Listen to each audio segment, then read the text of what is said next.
Okay, you're very welcome back to the Rossie Podcast in association with Shannonside FM. I'm joined by Cathal Cregg to look back on Roscommon's 10-point defeat in Killarney to Kerry, 318 to 17 points.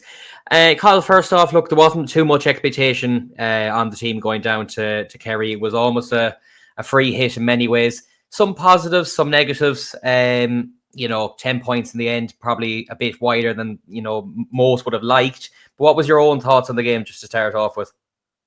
Yeah, I suppose you're right. I don't think Manny would have expected a result down in Killarney. I suppose overall, I'd probably been happier than I was after the Galway game. I thought there was a lot more bite to the team and effort. We had mentioned about that on the previous podcast. I thought up until probably 49, 50 minutes, I thought they gave it a good crack, and the game got away from them then in probably less than 10 minutes, 7 or 8 minute period. The game, we'll talk about that in a while, but the game just got away from them in that period. And you could probably just see maybe the difference in the levels of where the team are at the minute. Because look at Kerry are All-Ireland contenders, league champions, Munster champions and that. So they're a very good side. But I suppose maybe positive signs after the Galway game. Yeah, I think the game plan was quite clear in the first half. I think in the Galway game, they maybe tried it in patches as well. It seemed to be hold possession. Maybe, I suppose Kerry had the breeze in the first half as well, just settle into it. And they did. They got the first couple of scores. I suppose, look, one of the big moments was the Brian Stack point that probably should have been a goal. I mean, there was a fella to it who was right, but he had every right to shoot. He was about 4 yards out. And, I suppose, when you're down in Kerry and an underdog, you need probably a couple of goals to start off, but you need to even just take every chance you get. Yeah, definitely. And I think you're right. The intent was to control the game a bit more and hold possession, which they were doing very well. The first score they got from Ronan Daly was when they held the ball and he got a cracking score. And I suppose that intensity, or that increase in intensity from the Galway game that we mentioned, was very evident in that Brian Stack goal chance, and the point that he got, it was intercepted down the far end. Niall Higgins got onto it, got it to Keith Doyle, gave a good kick pass up to Brian, who was going the opposite direction, going over the far 45, and David Clifford after him. And he done really well to get into the position and got a good score. Look, it would have been a brilliant boost at that stage to get the goal. And I suppose to be in contention to win a game down Killarney, you probably need them chances to be going in. But again, there was a lot of positives in that whole play. Even the interception, the tackling before that, the pace they're moving the ball at. We probably weren't seeing that in Salt Hill. And I suppose that's where I talked about the few positives around it, Yeah, because we mixed it up a bit, and you mentioned there the bit of pace, and that's probably been one thing I've noticed nearly in Roscommon the last couple of months. I've seen other teams, when they get the ball, the transition's a lot quicker than Roscommon. I suppose in that instance, we've seen how fast, you can transition it. And it was interesting, as you said there, David Clifford was actually tracking Brian Stack in that instance. Just maybe as well, Brian Stack, I thought, actually had a solid game. David Clifford scored 1-1 from play. He got a 2.3 as well. Like, David Clifford's going to score. I mean, so to limit him to that, I think Brian Stack, after maybe that 4 weeks off, can be quite pleased, and he seems, to be in a good place going on to the Meath game, hopefully. Yeah, he was definitely a positive in the game. Look, he had been out for a good number of weeks with his ribs. I think that was well documented coming into the Galway game. He probably had a whole pile of training done and had very little contact training done. So look, he done quite well, probably up against the hardest forward you can mark. So I think going forward, and he's fresh now as well. And we all know what Brian can do when he's in fresh and in the humour to play.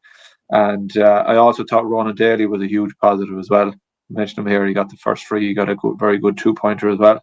I thought he was a huge positive the last day. First half, and we were touching on it there, control from Roscommon. I suppose the frustrating thing in general to the first half is the Roscommon went in 5 points down at half time in a half that felt like they were comfortable in a lot of ways. Like, I'm not in blitz Kerry, didn't have enough chances to nearly, be ahead. But you would have thought maybe, a point or two down. I suppose it's the 2-point freeze that really cost us. Kerry got 3 of them, and again, right at half time, it looked like it was 9-6. Roscommon had the ball. It looked like even will Roscommon hold it to the hooter and try and get a shot off. We're dispossessed. Kerry come up the field, and suddenly there's a breach, a 3-man breach, and Sean O'Shea taps over a 2-point free and is level at 11-6. Yeah, I think that the discipline piece in the new game is huge. You're seeing it more and more at the inter-county games and at club games. I'm at as well, where there was that we were level 25 minutes gone, and there was a kick out caught, and the player doesn't get out of the way, and it's brought up 50 meters. Shawnee O'Shea, as you mentioned, popped it over the bar, no issue. And again, the ref gave the right decision, based on the rules. And then there was that breach after 34 minutes, again 3 points. Even just them two, that brings it back to a 1-point game. And you have a lot of belief at halftime, but even when it goes to 5 points, I think everyone watching it knows that you're not going back from 5 points. Whereas if you go in with 1 point, you kind of belief in that. So that, I think them 2 small points in the game, and their 4-point swing is huge. What did you think of the forward play? Because we touched on it in the Galway game. I felt our forwards just haven't been, just haven't really been clicking, the last couple of months. And, probably across the field they haven't. I think Ben O'Carroll probably had some good moments again. He got a couple of nice points. Darragh Cregg maybe still trying to, work his way back into form. Kieran Merton, Enda probably aren't at the top of their game at the moment. So you'd be hoping, for big performances in the Meath and Cork games. So we scored, I think, 18 points in Galway. We finished up with 17 points in Kerry. Was there slight more positives in the forward play in the Kerry game? I thought it came in the team overall, and as a result, the forwards they did put some better moves together, I would say, in the game at the weekend, but still have a bit to go, I suppose.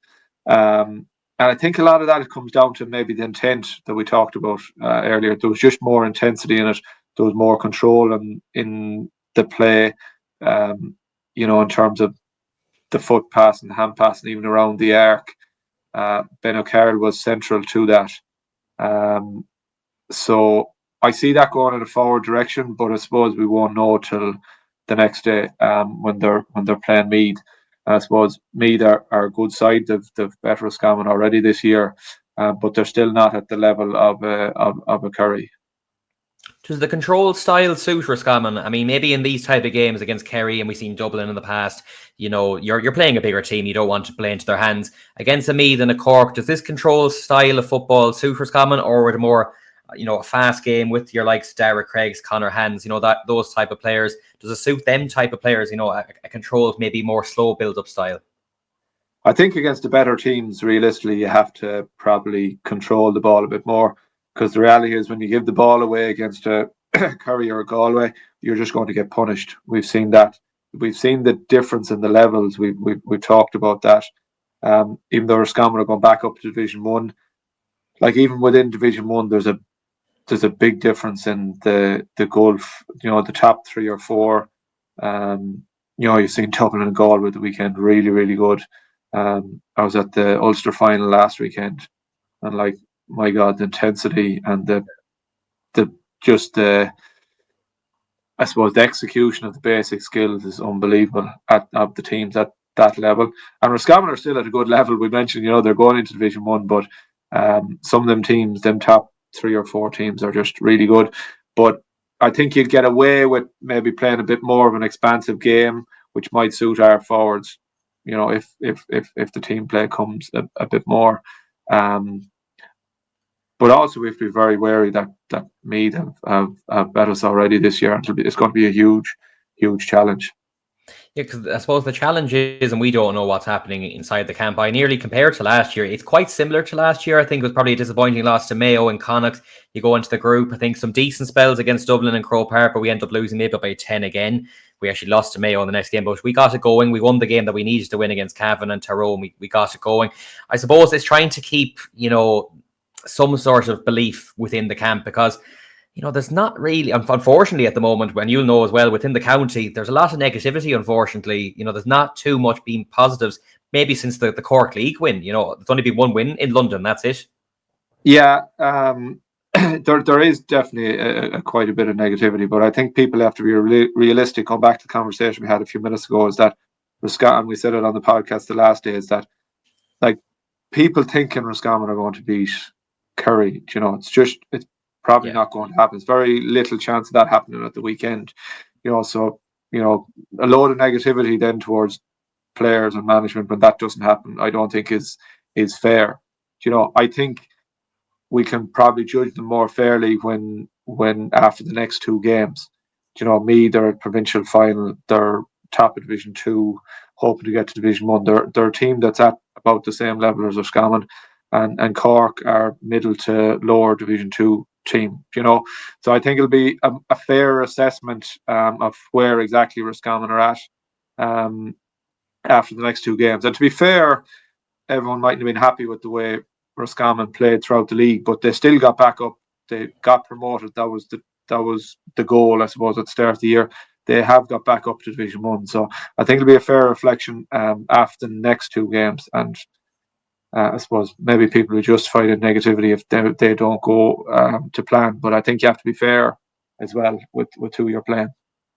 Yeah, looking back on the second half, I suppose it was 11-6 at half time, and in and around 45 minutes is about 12-8, and you're thinking then it's the game's kind of, it can go one way or the other. If Roscommon can get maybe a 2-pointer or something, they can get back close. I suppose the disappointing thing, the main disappointment is Kerry finished that game in a shot. They got 2-3 and it went from 12-8 to 2-15 to 8, and suddenly game over straight away. Yeah, and that I suppose in that 7 or 8 minute period, I think it was 49 minutes. It was 12-8. David Clifford got the goal 50th minute, and by 55 minutes, it was 2-15 to 8 points. And just as soon as the goal went in, they just clicked into gear, and the quality of their forward play was brilliant, and just blew Roscommon out of the water. And then the game was over after that. Realistically, they were just playing it to a finish. So Roscommon are just going to have to learn from that. As I said, in the next two games, they're probably not going to come up against that firepower again, but they have to be learned to be able to not concede that much in that shorter period of time. They'll have to take as many, I suppose, learnings out of it, if that's what you want to call it, as they can. Because the better teams just punish you, and they've got two hard lessons the next day. I just hope. And look, at again, we mentioned there's been a lot of players blooded throughout the year. Conor Hann played, Senan Lamb played at the weekend. Huge experience for them. Colm Neary came on again down in Killarney in a big championship game. So you'd be hoping that will be making them players better all the time, Yeah, and maybe just the trend of maybe Roscommon having these maybe 10-minute periods where they're conceding a lot. I mean, we can accept it to an extent against Kerry and Galway, but it nearly goes back to the league. I think Westmeath got a big run on Roscommon towards the end. A lead was wiped out. Even I think Meath, the game in Navan, Meath got 2 quick fire goals within a minute, and suddenly the Roscommon lead wiped out. I suppose it's something they may just, I don't know how you even look at it, but maybe just sense it on field that if momentum is swinging, that you just don't completely capitulate is probably strong, but ship a load of scores in such a short period of time. Yeah, and it's up to players to recognise that on the field and maybe go more into the possession mode that they were doing in the first half the last day. But look, there's no doubt they'll have identified that. They'll be working on stuff to rectify that as well. We know it happened. Lots of people have had commentary on it, so there's no doubt the management team and players will be working on that in the background and have been trying to put things in place, but obviously they just haven't worked to date.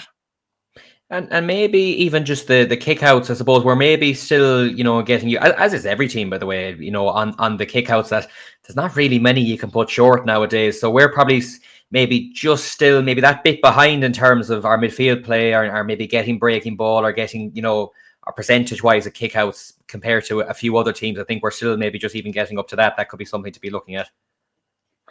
Yeah, and it's tough when you're against them Division One teams when you get clamped in and Yeah. you're putting the ball long. The midfield for Kerry very strong, have been very strong all year, and they were good again at the weekend. Um, and we got punished on the second goal, which was nearly a pinpoint perfect kick out, but just got caught. We've seen Mayo got caught there yesterday as well, and in the kind of final as well. It's nearly Yeah. too big of a risk to be going short now. You have to be going out, and you have to be getting your work done in your pods, and the overloads, which it's not. It's going back to the way it was probably 15 or 20 years ago, where you put it out, there's breaking ball, and there's an art to trying to win it, but there's also an element of luck there as well. Yeah, and team selection as well. There was 7 changes to the team that played against Galway. Now, obviously, some were enforced. It's kind of really going into Meath. I mean, the Roscommon team has been changing fairly consistently. I don't think we've gone with a nearly changed team into the next game. Like, you had the likes of Diarmuid on the bench. Conor Cox came off the bench. I think he got 3 points. There was no Donny Smith, Keane McKeown, Ulton Harney. None of them were in the 26. So it's really hard to predict probably what team will actually line up against me the next day. Based on what you've seen the last day, would say the likes of Diarmuid come back in. Even Conor Cox. I mean, Conor Cox probably hasn't got much of a look in this year. Yeah, I suppose some of the changes were probably enforced. I think Keane McKeown has picked up an injury, and Donny had some exams. I heard that said on the television. So there are 2 that were enforced. I suppose Diarmuid has been going well all year. I suppose Ben O'Carroll has come into a bit of form of late, so you'd hope that'll be continuing on. And Darragh Cregg is coming off the back of an injury as well. And I suppose Colm Neary's one. I think he had a slight bit of an injury coming into the game. So some of them were enforced as well. But there's no doubt he anyone he was holding back due to injuries the last day, it'll be full out for the next day, because the reality is they have to win the next 2 games, because even if you win one, you go into a preliminary quarterfinal, and then you're on the road every week, which, as shown in the past, it doesn't end favorably for anybody. So they'll definitely be targeting them 2 games to win both of them. They're 2 very winnable games, but they're also 2. They're 3 teams, I suppose, at a very similar level, and Meath and Cork will be saying the exact same thing. We'll be able to beat Roscommon as well. So I think there'll be good tight games. Yeah, and in a way, maybe it was no harm losing to Meath earlier in the year, because I can guarantee you, like, that actually felt like a bad loss at the time for Roscommon, because Meath maybe, their physicality around the middle, in some ways nearly bullied Roscommon around the place in large spells of that game. So, not that they need extra motivation, but they'll remember that was a bad loss, 7 points in Navan.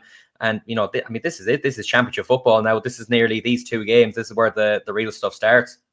Yeah, and Meath have proven since that they obviously bet Dublin, but they put in a really good performance in the Leinster final. They were probably unlucky to lose that game, and they've some good young players coming through, and the new rules are suiting them, because they have a lot of big men around the middle. So that's going to be a huge challenge for Roscommon as well.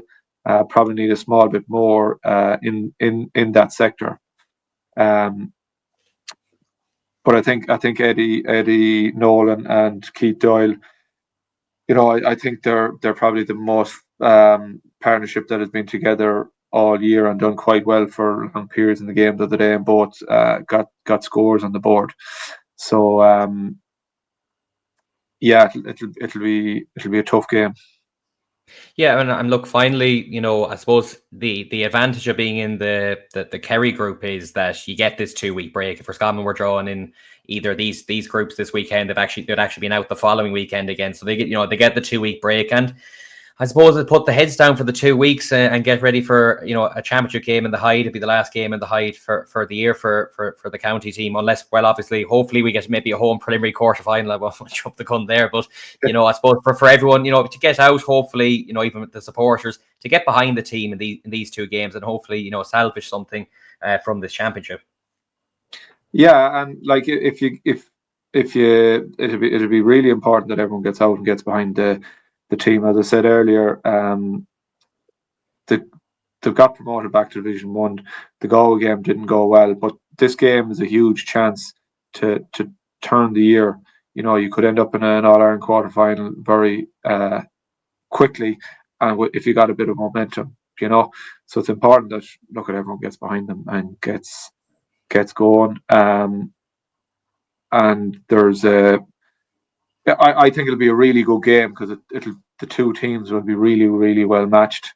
And what we've seen over the last 3 or 4 weeks with the championship games, any of the games, particularly the ones that are close, are really, really good, exciting games. So I'm looking forward to it.